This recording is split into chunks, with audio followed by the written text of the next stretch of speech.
이 시간 함께 나눌 말씀 말라기서 4장 1절로부터 2절까지 말씀입니다. 말라기서 4장 1절로부터 2절까지 말씀 구약성경 1331페이지에 있습니다. 우리 함께 읽도록 하겠습니다. 만군의 여호와가 이르노라. 보라, 용광로 불같은 날이 이르리니 교만한 자와 악을 행하는 자는 다 지푸라기 같을 것이라. 그 이르는 날에 그들을 살라. 그 뿌리와 가지를 남기지 아니할 것이로되 내 이름을 경외하는 너희에게는 공의로운 해가 떠올라서 치료하는 광선을 비추리니 너희가 나가서 외양간에서 나온 송아지 같이 뜨리라. 아멘. 여름이면 매년 언제나 찾아오는 손님이 있습니다. 바로 장마입니다. 장마는 한 달 남짓한 기간 동안 정말 많은 비를 쏟아냅니다. 올해도 장마가 어김없이 찾아왔죠. 기상청 예보로는 7월 말경이면 장마 기간이 끝난다고 합니다.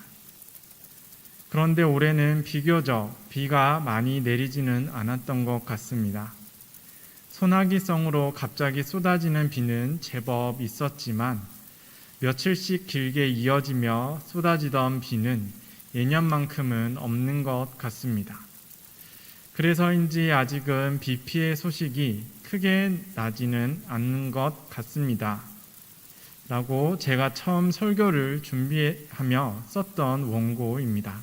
그런데 그 이후로 비가 제법 많이 왔고 또 모처에서 비로 인하여서 피해를 입은 지역들에 대한 기사들이 조금씩 나오고 있습니다.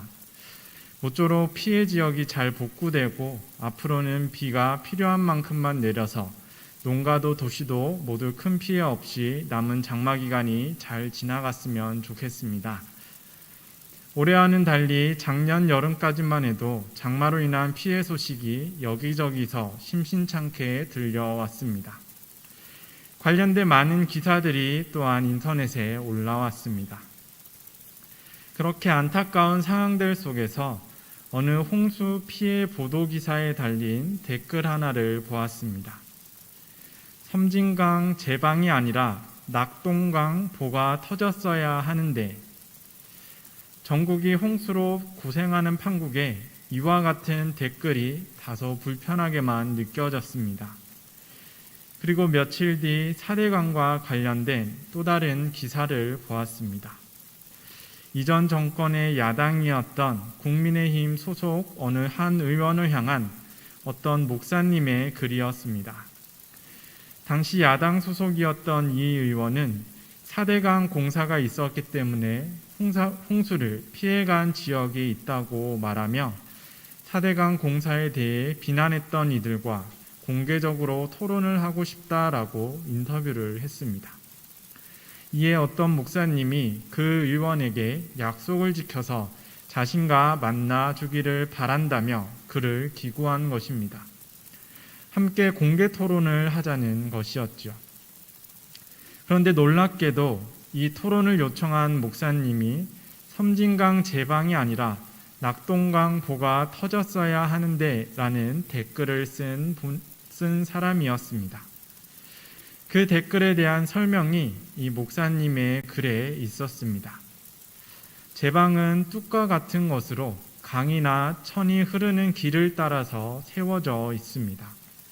물이 동네로 넘치는 것을 막는 역할을 합니다. 무심천 옆으로 털을 넓혀 도로들이 이어지는 곳이 일종의 제방인 것입니다. 반면 보는 강이나 천의 길을 가로막으며 인위로 만든 턱을 이야기합니다. 원래 보는 가뭄이 심한 지역에서 용수를 확보하기 위해서 짓는 것입니다. 임의로 물길에 벽을 쌓아서 물이 고일 수 있도록 만든 것이죠.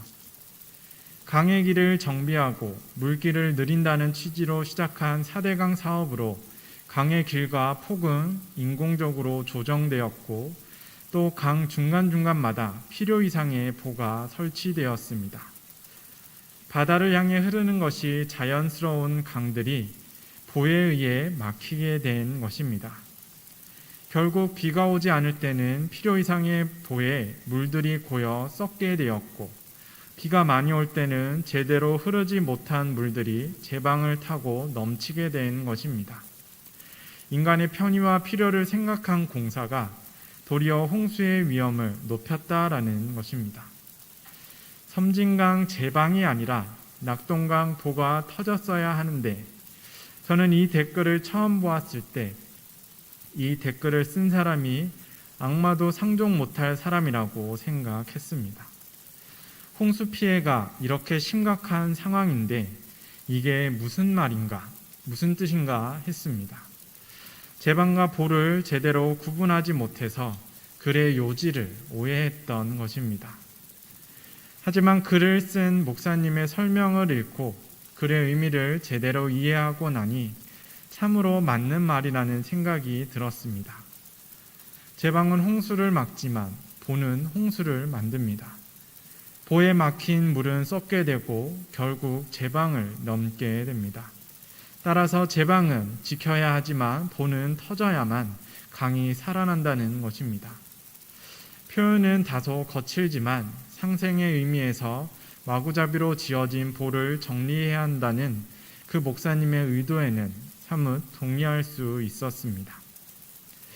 제가 제방과 보를 잘 알지 못해 오해한 것처럼 때때로 우리는 자신의 사고 범주 안에서 또 자신이 알고 있는 것 안에서 세상을 읽으려 합니다. 이것이 창의적인 접근을 가능하게 할 때도 있지만 때로는 정확한 현실을 가로막는 벽이 되기도 합니다.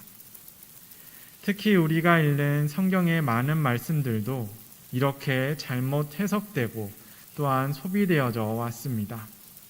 문맥과는 상관없이 특정한 구절만을 읽고 전체의 의미와는 상관없는 해석을 하는 것입니다. 우리가 알고 있듯이 이단들이 이러한 해석들을 많이 해왔습니다. 이러한 접근이 모두 틀렸다고는 볼 수 없지만 보다 깊은 이해를 또 때로는 보다 정확한 이해를 가로막는 경우가 너무나 많이 있습니다.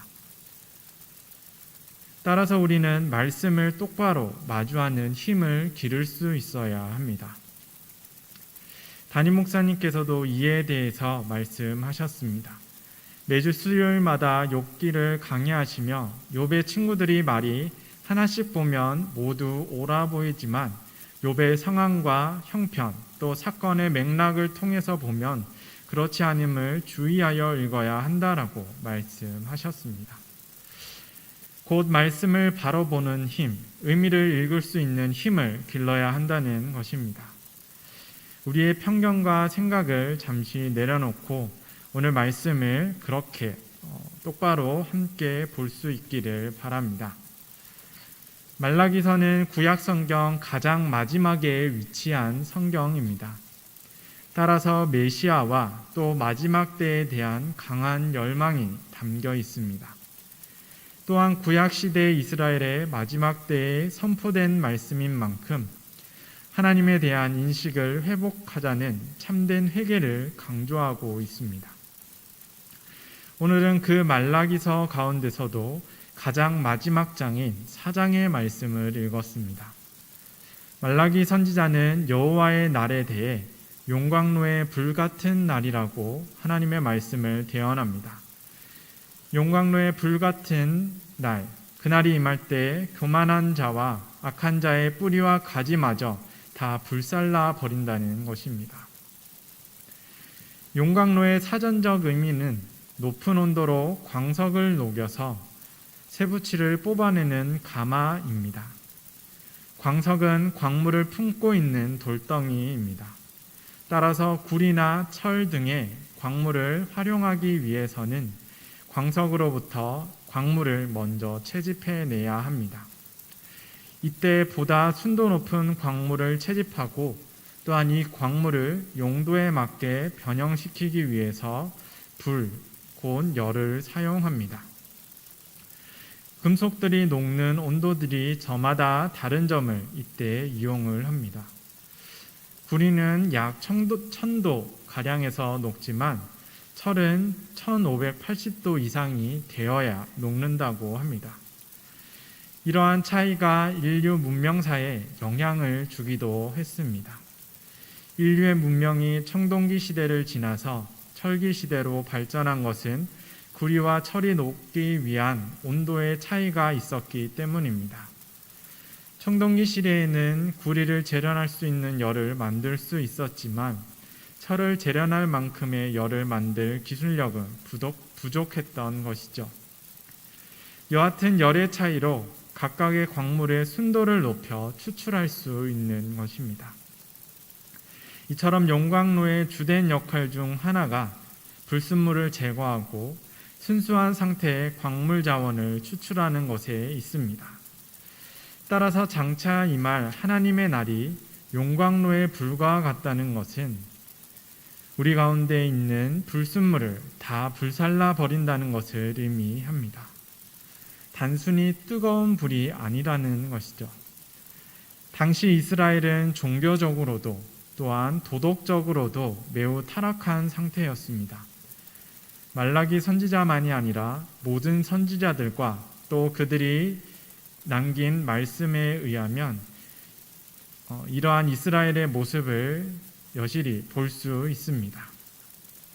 그들은 탐욕에 물들어 있었고 또한 그것을 충족시키기 위해 적당히 타협하며 악을 행했습니다. 또한 권력자들, 소위 종교 엘리트들은 자신들의 지위가 주는 교만에 취해 있었습니다. 주어진 역할을 제대로 감당하지 않았고 자신들의 부와 권력에 안주했습니다. 무엇보다 큰 문제는 종교적으로 팽배했던 냉소주의입니다. 하나님께서 이루시겠다는 회복이 그들의 생각처럼 빨리 또 확실하게 이루어지지 않았기 때문입니다.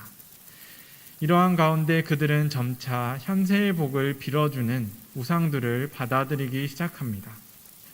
하지만 이들 가운데서 하나님에 대한 믿음이 사라졌냐라고 묻는다면 완전히 없어진 것은 아니었다라고 대답할 수 있습니다. 이들은 하나님을 많은 신들 가운데 하나인 것처럼 혹은 다른 신들보다 조금 못한 것처럼 인식하기 시작한 것입니다. 오직 하나님만을 섬기겠다고 약속했지만 자신들의 필요를 위해 우상과 이방의 신들을 더불어 섬겼던 것입니다. 신앙의 순수함과 본질을 잃어버렸다라는 것이죠. 여기서 한 가지 또한 살펴볼 것은 말라기의 활동 시기입니다. 이 말라기는 포로 귀환 시대에 활동했던 선지자입니다. 우리가 열왕기서나 역대서 그리고 또 다른 예언서들을 통해 볼 수 있듯이 이스라엘 민족들은 자신들의 죄로 인하여서 하나님의 심판을 겪게 됩니다. 이 심판은 강대국들을 통하여서 그 나라를 잃게 되는 심판이었습니다. 하지만 하나님께서는 그들이 회개함을 통하여서 다시금 약속의 땅으로 불러 모아주시고 회복의 은혜를 더하셨습니다. 그렇게 회복되던 시기에 이 말라기 선지자가 오늘의 말씀을 선포하고 있는 것입니다. 이스라엘은 포로 귀환을 통해 살아계신 하나님께 영광을 돌리며 성전을 재건하고 또 율법을 준수하는 삶을 회복하는 등 많은 노력을 기울였습니다. 하지만 주변의 방해로 성전 재건은 계속 미루어졌고 전쟁으로 황폐해졌던 땅을 다시 일구는데도 너무나 많은 노력이 필요했습니다. 그 가운데서 다시금 영적으로 나태해졌던 것입니다. 그래서 조상들을 따라서 옛적 풍습을 다시 쫓기 시작합니다. 풍요로운 강대국들의 신을 찾았습니다. 함께 민족을 재건하자는 생각이 자신들의 뜻대로 되지 않자 자신들의 배를 우선 채우려는 욕심이 나날이 더 커져 갔습니다. 말라기는 이러한 상황 가운데 이스라엘을 향해서 영적인 회복을 외친 것입니다. 그렇다면 용광로와 같은 불로 무엇을 불사르라는 의미일까요? 영적인 회복을 위해 과연 무엇을 불사르고 또한 우리는 무엇을 불살라야 하는 것일까요? 이스라엘 땅에 세워졌던 우상들을 쳐부수고 또 교만한 지도자들이 축적한 것을 빼앗는 것이 이 용광로와 같은 불이 하는 일일까요? 그 뿌리와 가지마저 불사른다고 했으니 그 악한 지도자들의 생명마저 빼앗고 또 우상을 숨기는 풍습을 가진 이방 민족과 또 그들과 더불어 섬기던 자신들의 동족들을 모두 멸절하는 것이 그 뿌리와 가지를 완전히 불태워 없애는 일이었을까요? 그렇지 않습니다. 앞서 보았듯이 용광로와 같은 불의 용도는 곧 용광로의 불의 용도는 광물의 순도를 높이고 또한 그 광물을 알맞게 재련하는 데 있습니다. 이는 곧 외부의 것을 없애는 것이 아니라 내부의 불필요를, 불순물을 제거하는 데 있다라는 것입니다. 따라서 용광로의 불이 살라야 하는 것, 또 용광로의 불이 사르는 것은 우리 안에 있는 교만과 악의 뿌리입니다. 우리의 외적인 것들, 주위의 것들을 불사르는 것이 아니라 먼저 내 안의 죄들을 사르는 것, 그것이 용광로의 역할입니다. 용광로에 던져져 불사를 것은 자신 안의 죄이며 이로써 재련해야 하는 것은 다름 아닌 나태와 교만에 뒤섞여 파묻혀버린 하나님을 향한 순수한 신앙이라는 것입니다. 오늘 2절 말씀에서는 이러한 의미를 더욱더 직접적으로 보여줍니다. 하나님께서는 자신의 이름을 경외하는 이들에게 공의로운 해가 떠올라 치료하는 광선을 발할 것이라고 말씀하십니다.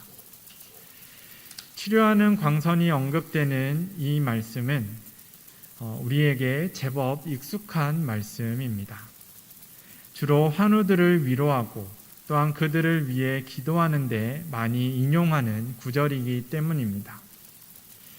치료하는 광선으로 우리의 육신이 회복되어 뛰어노는 송아지처럼 힘이 넘치게 된다는 것이죠.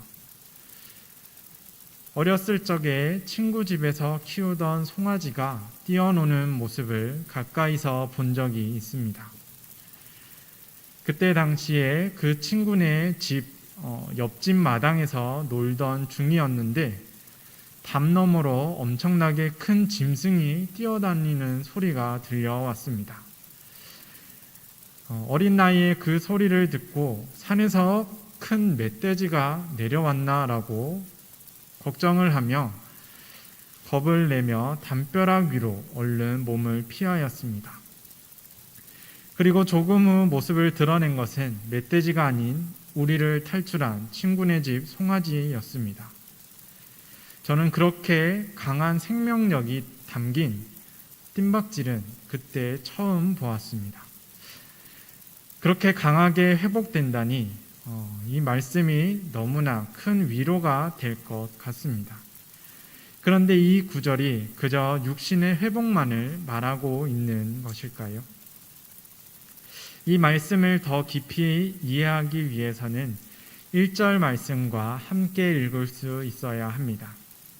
치료하는 광선, 곧 하나님을 경외하는 이들이 회복되어 힘찬 송아지와 같이 뛰놀게 하는 이 광선은 1절의 용광로의 불을 의미합니다. 용광로의 불이 우리 안에서 불신앙의 요소들을 모두 태워 없애며 신앙의 순수함을 재련하듯이 치료의 광선은 우리 가운데 무너진 것들을 다시 회복시켜 우리 가운데 신앙의 힘을 회복시키는 광선입니다.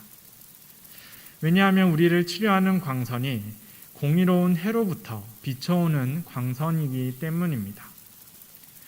오늘 말씀에 공의로운으로 번역된 히브리어는 ጼ다카입니다.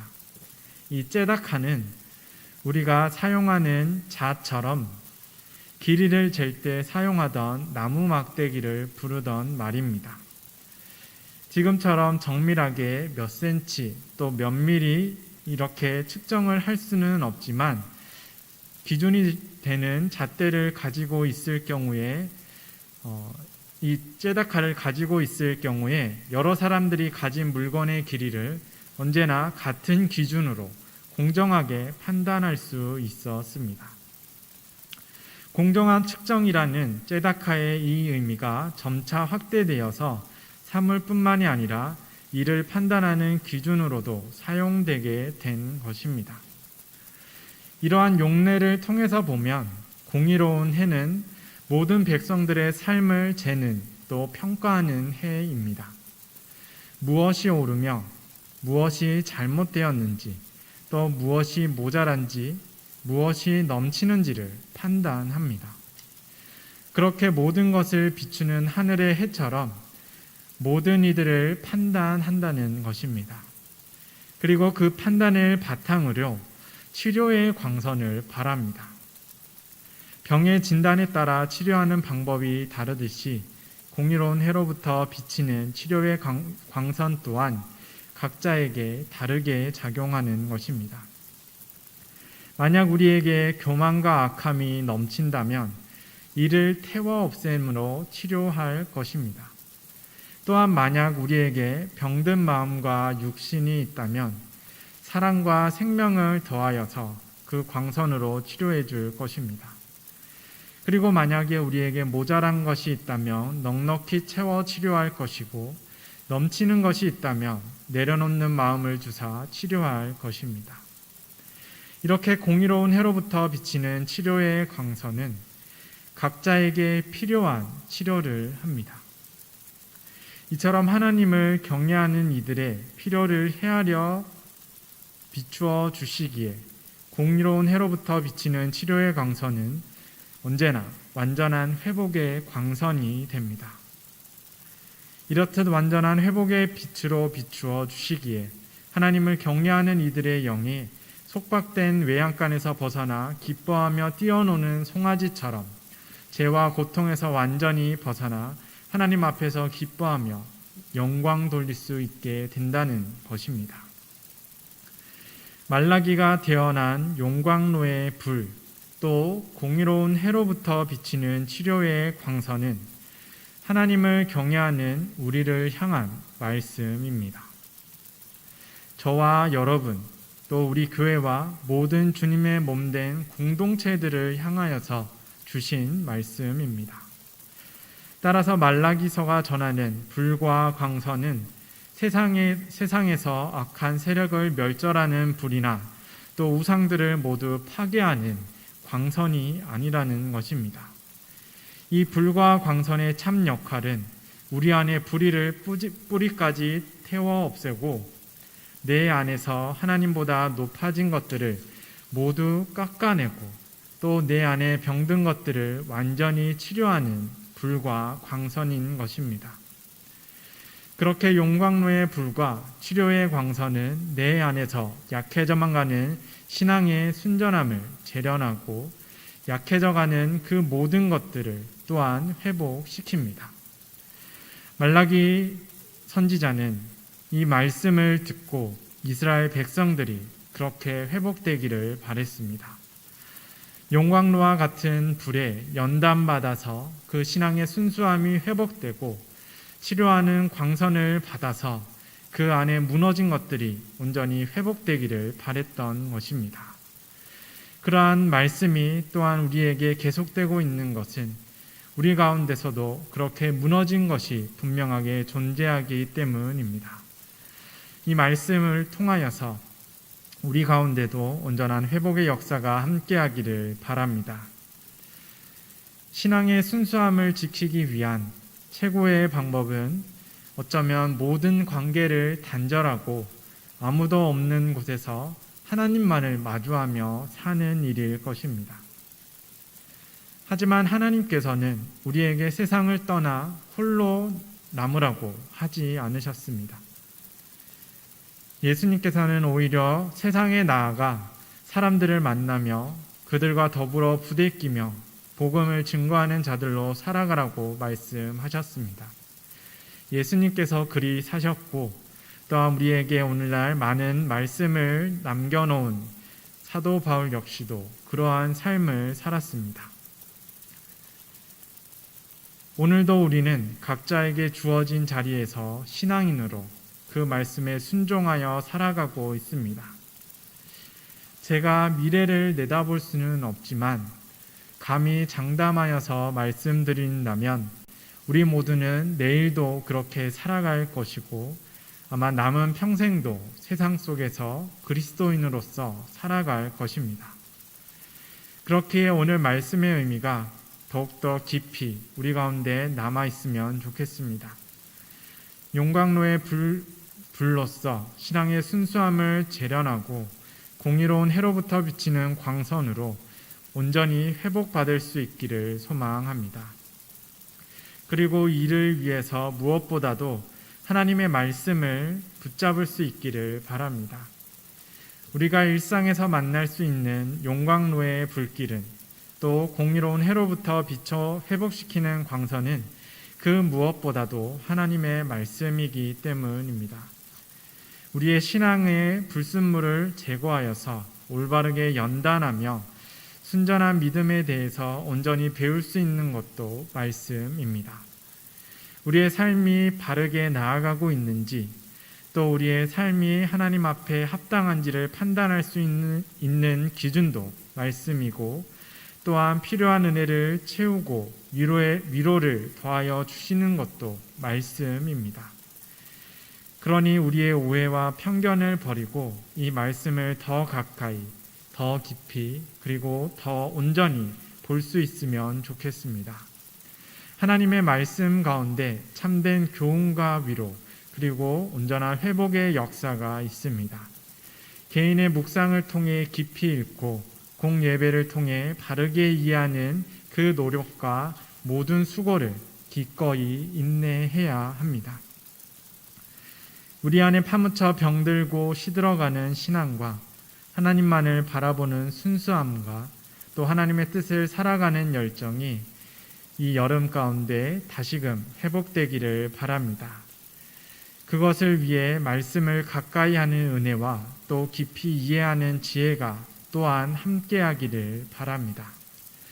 용광로와 같은 불에 던져지고 공의로운 해로부터 비치는 광선에 비춰지는 기쁨과 하나님을 경외하는 이들이 외양간을 벗어난 송아지처럼 힘차게 회복받던 그 은혜가 말라기 선지자가 이스라엘 사람들에게 들으라고 이야기했던 또 회복되라고 청유했던 그 은혜가 남은 여름 동안에도 우리 가운데 함께하기를 소망합니다. 함께 기도드리겠습니다. 회복의 하나님, 용광로와 같은 불로 우리를 재련하시고 공의로운 해로 치료의 광선을 바라사 우리를 회복시켜 주옵소서. 다른 이들을 정죄하며 나의 우월함을 찾아 만족하지 않게 하옵소서. 다른 것들을 파괴하며 나의 순수함을 증명하지 않게 하옵소서.